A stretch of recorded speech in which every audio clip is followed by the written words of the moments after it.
शेरवा चढ़ली मैया मोरी घर जती आवे हो गंवारैलु गना। मैया के चिन्हबो न करे हो गंवारैलु गना। मैया के चिन्हबो न करे हो गंवारैलु गवाना।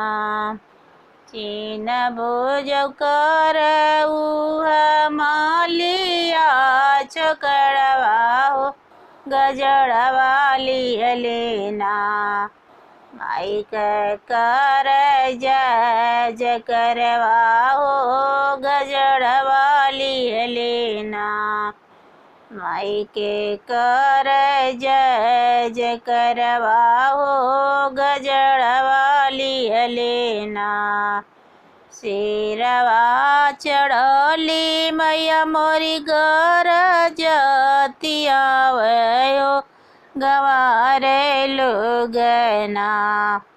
मैया के चिन्हबो न करे हो गंवारैलु गना।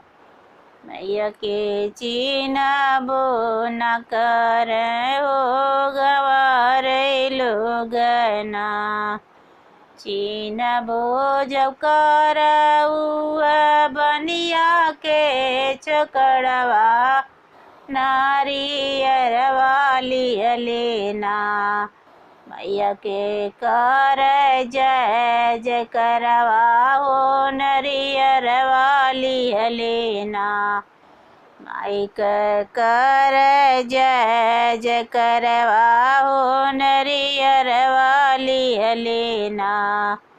शेरवा चढ़ली मैया मोरी घर जती आवे हो अनाड़ी लोगवाना। मैया के चिन्हबो न करे हो अनाड़ी लोगवाना। मैया के चिन्हबो न करे हो गंवारैलु गवाना। चिन्हबो जो करे उहा बजवा के चोकड़वा चुनरिया लिहलेना। माई के कर जय जय करवा हो चुनरिया लिहलेना। माई के कर जय जय करवा हो चुनरिया लिहलेना। माई के कर जय जय करवा हो चुनरिया लिहलेना। शेरवा चढ़ली मैया मोरी घर जती आवे हो गंवारैलु गना। मैया के चिन्हबो न करे हो गंवारैलु गना।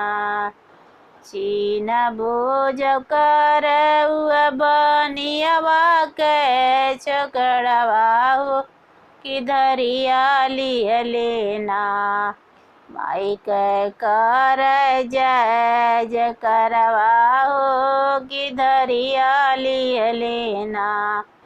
माई के कर जय जय करवा हो किधरिया लिहलेना।